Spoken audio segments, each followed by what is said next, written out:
Case 1. Jamie Coots. The timber rattlesnake coiled in Pastor Jamie Coots' weathered hands, its diamond-mattered scales glistening under the harsh fluorescent lights of the full gospel tabernacle in Jesus' name. Around him, his congregation swayed in religious fervor, speaking in tongues as the 54-year-old preacher held death itself just inches from his face. For Jamie Coots, this wasn't a circus act or religious theater. This was the ultimate test of faith. He believed that Mark 16:18 commanded true believers to take up serpents, and for 3 decades he had built his ministry around this literal interpretation of Scripture. His followers watched in awe as their pastor demonstrated what they believed was divine protection through absolute faith. But on this cold February evening, something went catastrophically wrong. The 8-foot timber rattlesnake, stressed by the noise and handling, struck without warning. Its fangs pierced Coots' right hand, injecting a massive dose of hemotoxic venom into his bloodstream. The congregation gasped as their pastor staggered, the serpent still dangling from his hand, before finally releasing its grip. What happened next would shock even his most devoted followers. As the venom began its deadly work, swelling his arm and sending toxins racing toward his heart, Jamie Coots made a decision that would define his legacy forever. When paramedics arrived and begged him to accept anti-venom treatment, he refused. "If I go to the hospital, people will think I don't have faith," Coots declared, even as his breathing became labored and his vision blurred. Within hours, Pastor Jamie Coots was dead, killed not by a lack of faith, but by an excess of it. His death would become the first in our investigation of 10 famous preachers whose unwavering beliefs led them to tragic ends, revealing how the very faith meant to save can sometimes destroy. Welcome to Savage Case Files, where we expose the darkest truths behind those who claim divine authority. If you're fascinated by true crime documentaries that reveal the dangerous intersection of absolute belief and human tragedy, hit that subscribe button now. What you just witnessed with Jamie Coots is only the beginning. Prepare yourself for a journey into the darkest corners of religious extremism, where faith becomes a weapon and true believers become victims of their own devotion. Case 2. Roy Hicks Jr. Roy Hicks Jr. lived 2 passions with equal intensity: preaching the gospel and piloting aircraft. As the dynamic leader of Eugene Faith Center in Oregon, he had built one of the Pacific Northwest's most influential Pentecostal churches, drawing thousands of worshipers who were inspired by his energetic sermons and genuine pastoral heart. But it was his second passion that would ultimately claim his life. Hicks wasn't just a weekend pilot. He was an experienced aviator who had logged hundreds of hours in small aircraft. Flying was more than a hobby. It was his escape from the pressures of ministry leadership and his way of connecting with God above the clouds. His congregation often heard stories of spiritual revelations he received while soaring through Oregon's vast skies. On what seemed like a routine flight, Hicks climbed into the cockpit of his beloved single-singer aircraft, preparing for another peaceful journey through the air. The weather conditions appeared favorable, and his flight plan was straightforward. For a pilot of his experience, this should have been just another safe trip among hundreds he had completed successfully. But somewhere in the vast Oregon wilderness, everything went catastrophically wrong. The details of Roy Hicks Jr.'s final moments remain shrouded in mystery. What investigators know is that his aircraft went down in a remote area, killing him instantly on impact. There were no distress calls, no emergency landings attempted, just the sudden, violent end of a life dedicated to both heavenly pursuits and earthly flight. The crash devastated Eugene Faith Center, robbing the congregation of a beloved pastor whose enthusiasm for life had been infectious. Hicks had been more than their spiritual leader. He was a friend, counselor, and source of hope for thousands who now struggled to understand how God could allow such a tragedy. His death raised haunting questions about divine protection and the risks we take in pursuing our passions. For a man who preached about trusting God completely, the irony was inescapable. He died doing what he loved most, beyond the safety of his sanctuary. Case 3. Gilbert Deya. Gilbert Deya arrived in London from Kenya with grandiose claims that would make him one of the most controversial evangelists in modern history. His ministry promised something that defied medical science and challenged the very laws of nature. He claimed he could help barren women give birth to miracle babies through divine intervention.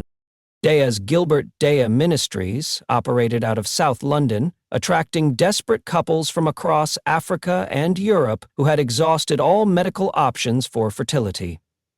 His charismatic preaching style and bold promises of supernatural conception drew thousands of followers willing to pay substantial fees for his alleged miracle services. The Archbishop, as Deya styled himself, claimed that, through prayer and divine power, he could cause women to conceive instantly, regardless of their medical condition.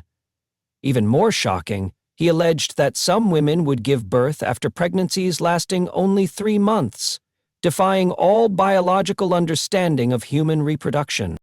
But behind the miracle claims lurked a far darker reality. Kenyan authorities began investigating reports that Deya's ministry was involved in a sophisticated baby trafficking operation. The miracle babies weren't products of divine intervention. They were stolen children being sold to desperate couples under the guise of supernatural births. British police launched their own investigation after former followers came forward with disturbing accounts of how the miracles actually worked. The evidence pointed to an international criminal network that exploited both desperate parents seeking children and vulnerable mothers whose babies were taken from them. As legal pressure mounted from both British and Kenyan authorities, Deya made the fateful decision to return to Kenya to face the charges against him. He believed his influence and connections in his homeland would protect him from prosecution and allow him to continue his ministry.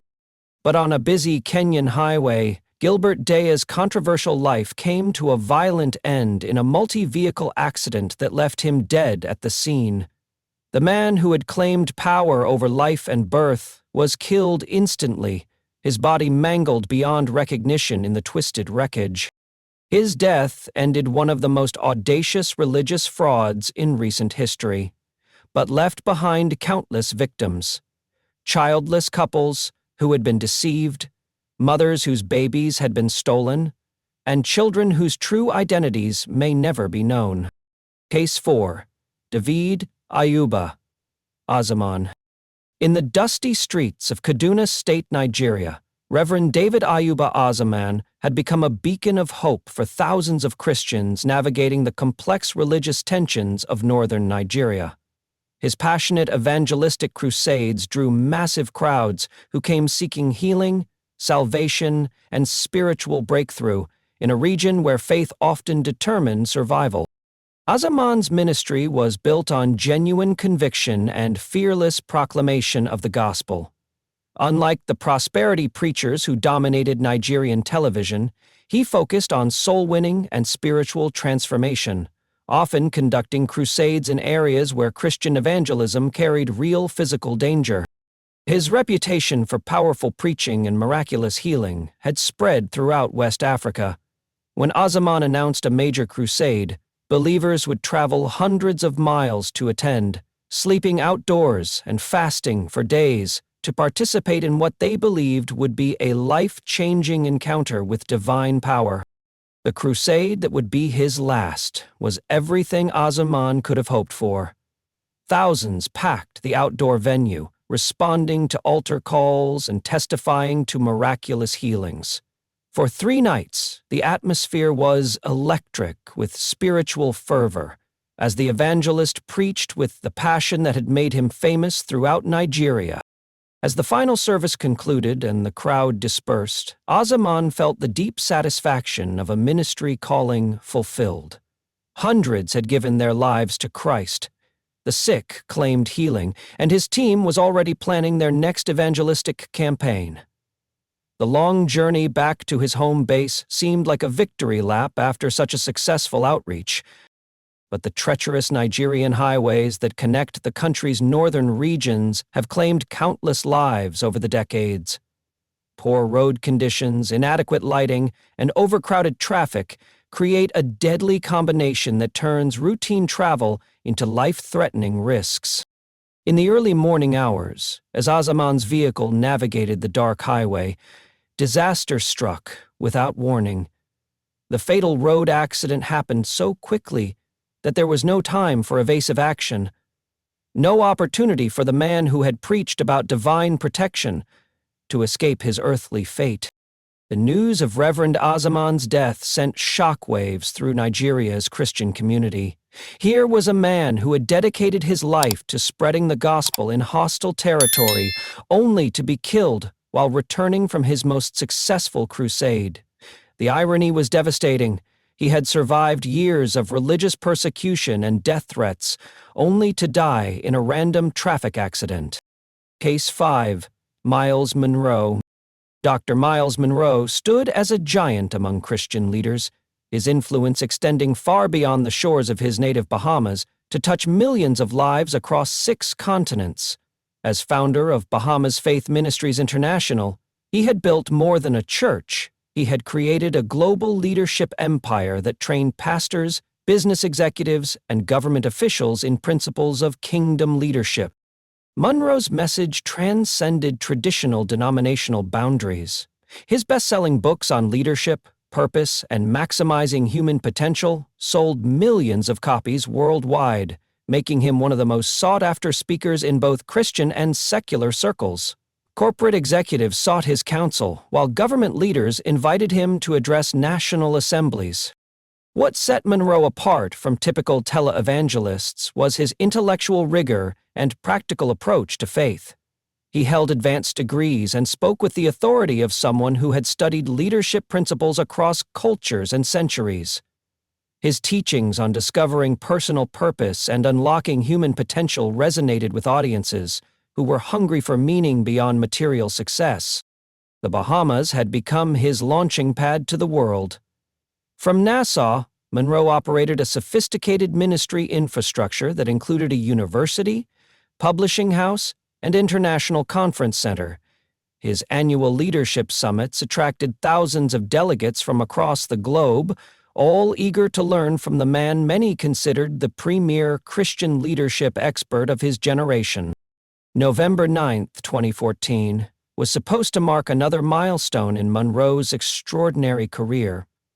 He and his wife Ruth were flying to Grand Bahama Island to keynote the Global Leadership Forum, an event that would bring together hundreds of emerging leaders for intensive training in kingdom principles.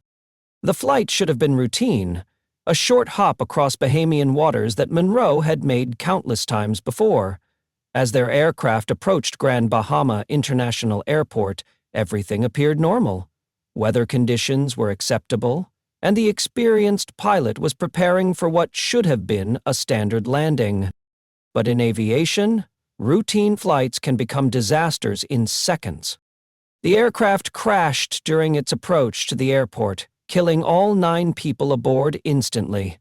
Among the victims were Dr. Myles Munroe, his wife Ruth, and several key ministry leaders who had been traveling to the conference. The explosion and fire that consumed the wreckage also destroyed any hope of survivors. The leadership conference that was meant to inspire hundreds became instead a memorial service for one of Christianity's most influential voices. Munroe's death at age 60 robbed the global church of a leader who had successfully bridged the gap between sacred and secular leadership principles. The tragedy raised profound questions about divine timing and purpose. Here was a man who had taught millions about fulfilling their God-given destiny, only to have his own destiny cut short at the height of his influence and impact.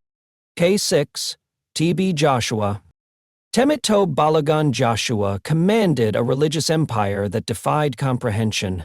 His synagogue Church of All Nations in Lagos, Nigeria, attracted over 15,000 worshippers every Sunday. while his Emmanuel TV broadcast reached millions across Africa and beyond. To his followers, he wasn't just a pastor, he was the prophet, a man they believed possessed supernatural powers to heal the sick, predict the future, and perform miracles that defied natural law. Joshua's ministry operated on a scale that rivaled small nations. Pilgrims traveled from across the globe to seek healing at his Lagos compound, bringing suitcases full of cash as offerings for the man they believed could cure cancer, restore sight to the blind, and even raise the dead. His prayer water was shipped worldwide, with desperate believers paying hundreds of dollars for bottles they hoped contained divine healing power. The controversy surrounding Joshua was as massive as his following. Medical professionals dismissed his healing claims as elaborate hoaxes, while former disciples came forward with disturbing accounts of abuse and manipulation within his organization.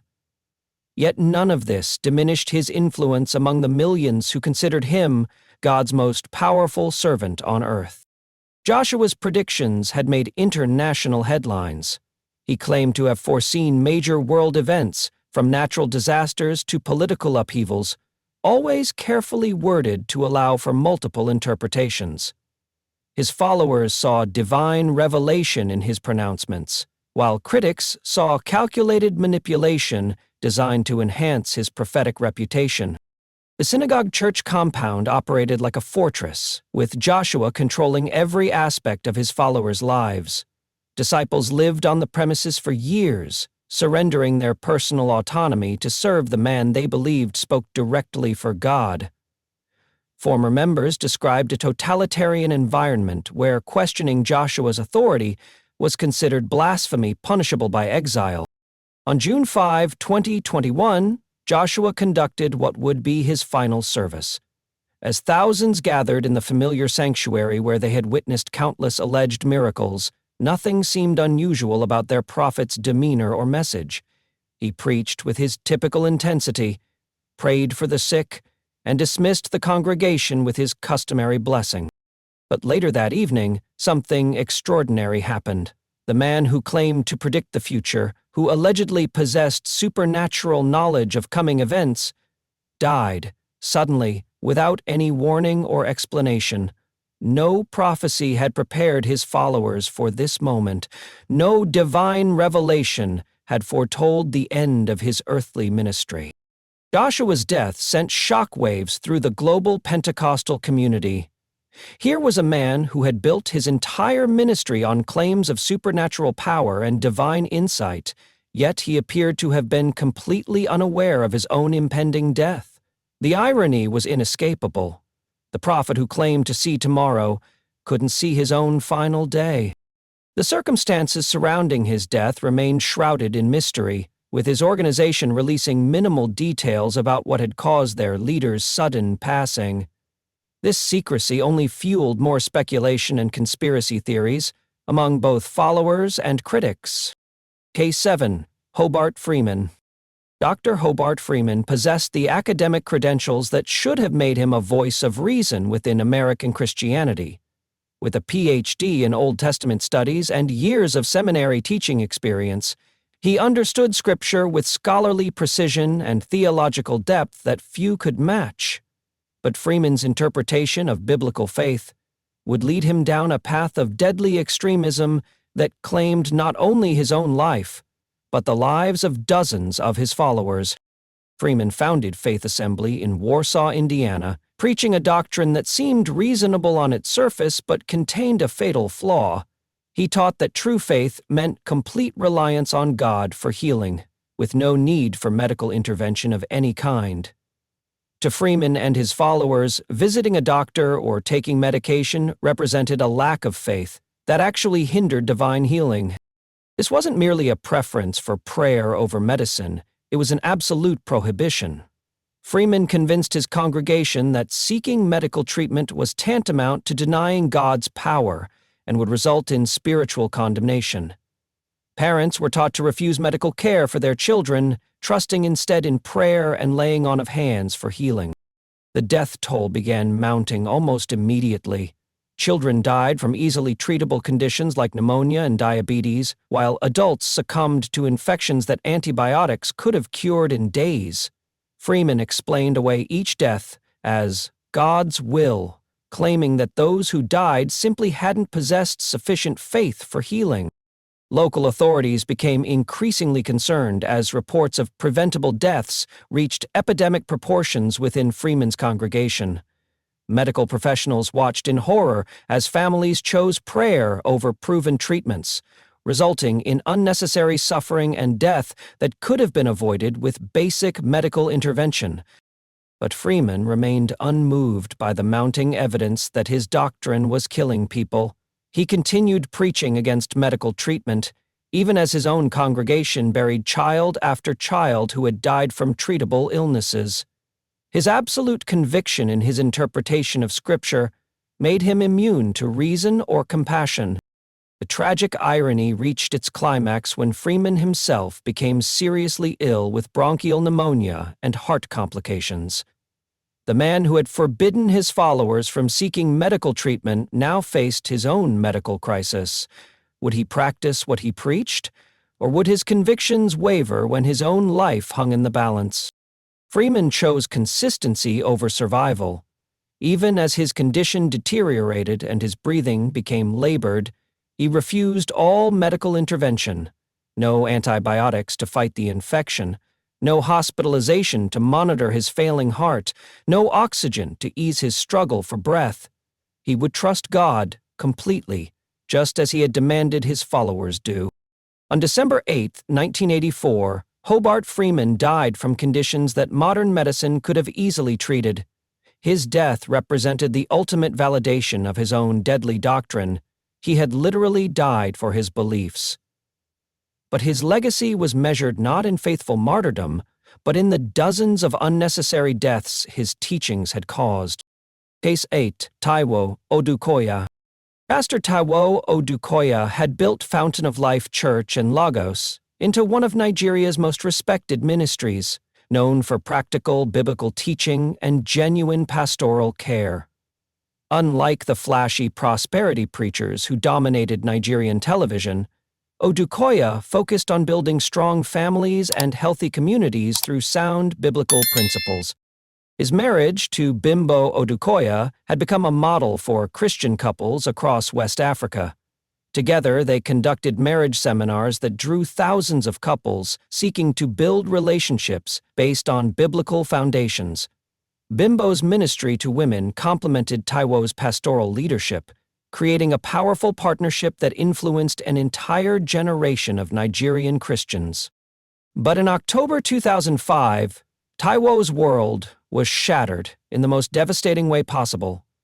Bimbo was among the 117 victims killed when Bellevue Airlines Flight 210 crashed shortly after takeoff from Lagos. The woman who had been his ministry partner, the mother of his children, and his closest companion, was gone in an instant, leaving him to process grief that seemed beyond human endurance. The Nigerian Christian community mourned with Odukoya, as he struggled to understand how God could allow such a tragedy. His wife had been traveling to conduct a women's conference, engaged in ministry work that had touched thousands of lives. The randomness of her death challenged everything he had taught about God's protection and divine purpose. Somehow, Odukoya found the strength to continue his ministry, using his platform to help others process grief and loss. His sermons took on new depth as he spoke from personal experience about walking through valleys of sorrow while maintaining faith. His vulnerability in the pulpit helped countless others navigate their own seasons of pain and questioning.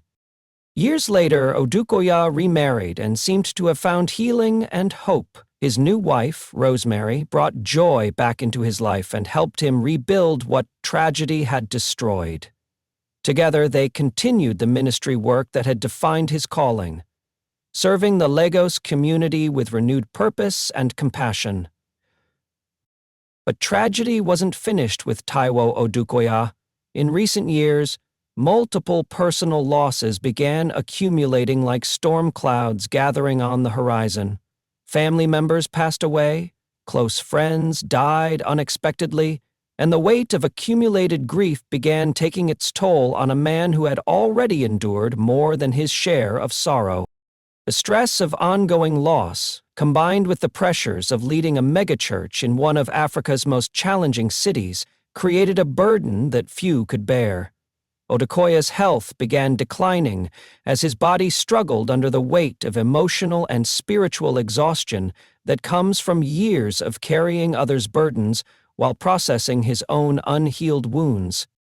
In 2023, at age 67, Taiwo Odukoya died while in the United States, his life finally overcome by the cascading tragedies that had defined his later years. The man who had helped thousands navigate grief and loss ultimately succumbed to the accumulated weight of his own sorrows, proving that even the strongest faith has limits when tested by relentless tragedy. His death marked the end of an era in Nigerian Christianity, leaving behind a legacy of faithful service shadowed by the recognition that some wounds never fully heal. Case 9. David Koresh. David Koresh didn't start as a religious leader. He began as Vernon Wayne Howell, a troubled young man searching for meaning in the Texas Hill Country.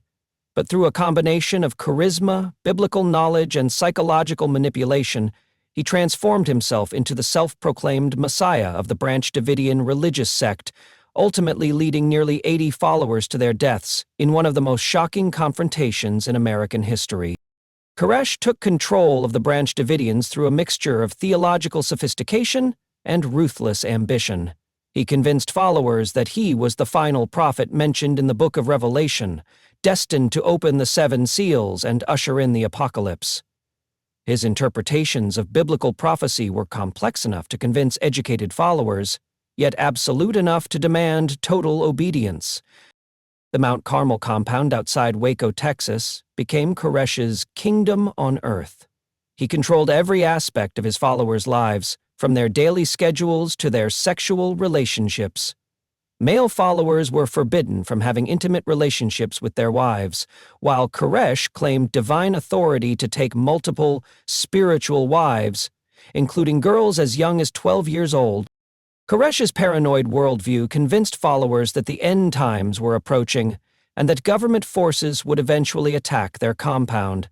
He stockpiled weapons and ammunition, training his followers for what he claimed would be the final battle between good and evil. The compound became an armed fortress where religious devotion and military preparation merged into a deadly combination.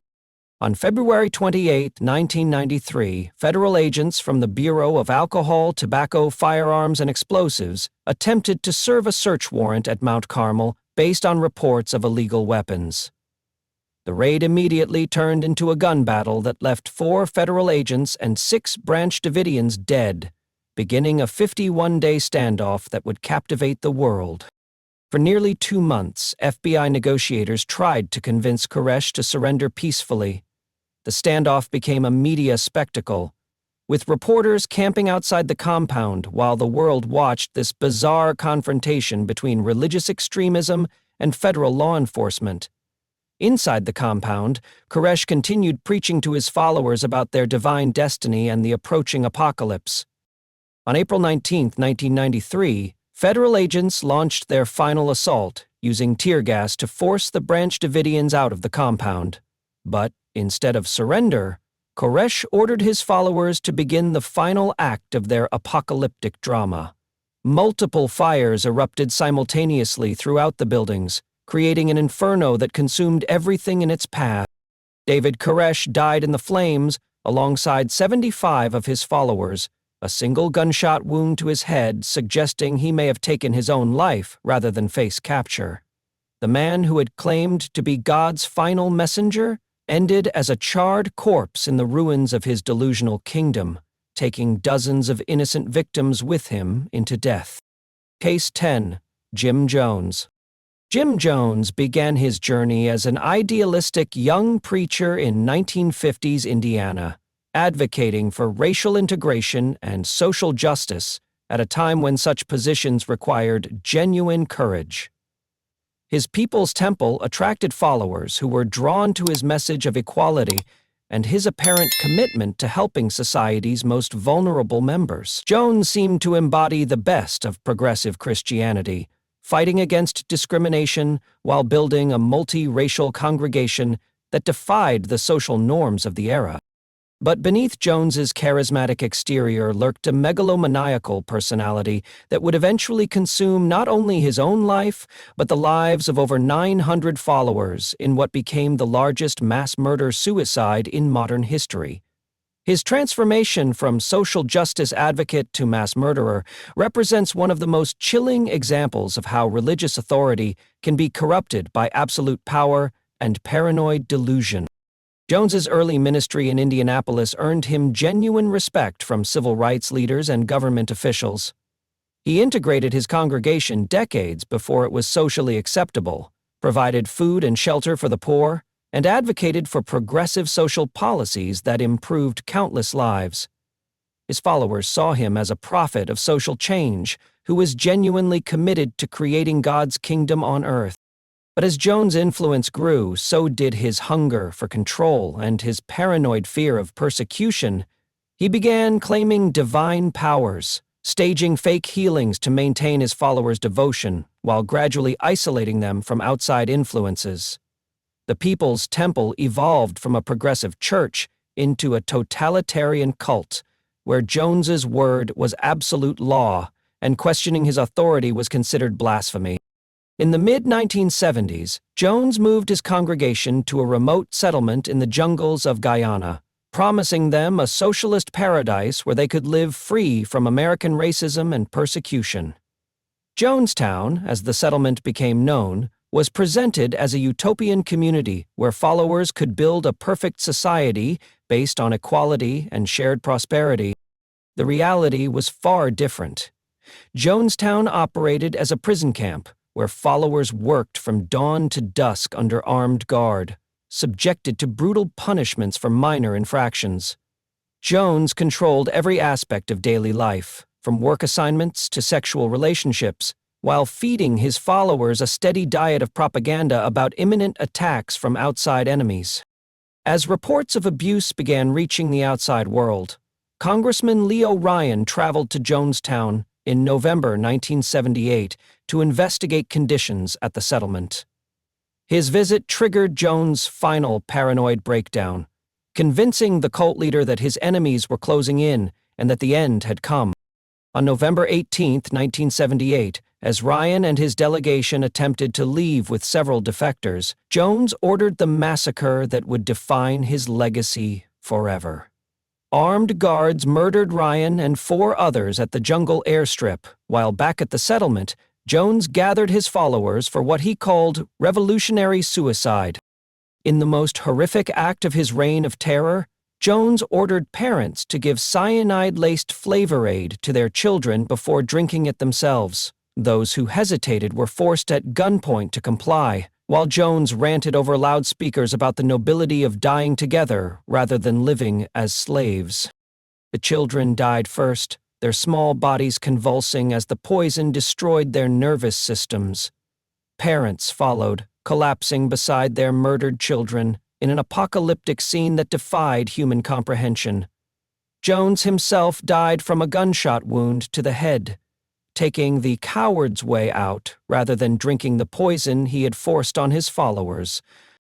When Guyanese authorities reached Jonestown the next day, they found 918 bodies scattered across the settlement, including 276 children who never had a choice in their fate.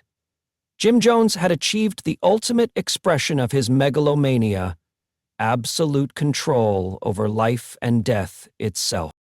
10 lives, 10 tragedies, 10 cautionary tales about what happens when faith becomes fanaticism and religious conviction transforms into deadly obsession. These weren't martyrs dying for noble causes, they were victims of their own extremism, taking innocent followers with them into unnecessary destruction. Their deaths serve as stark reminders that claiming divine authority doesn't provide immunity from human consequences, and that the most dangerous religious leaders are often those who believe their own delusions of grandeur. The tragedy extends beyond these 10 individuals to encompass the thousands of family members, congregation members, and communities left to grapple with senseless loss and shattered faith.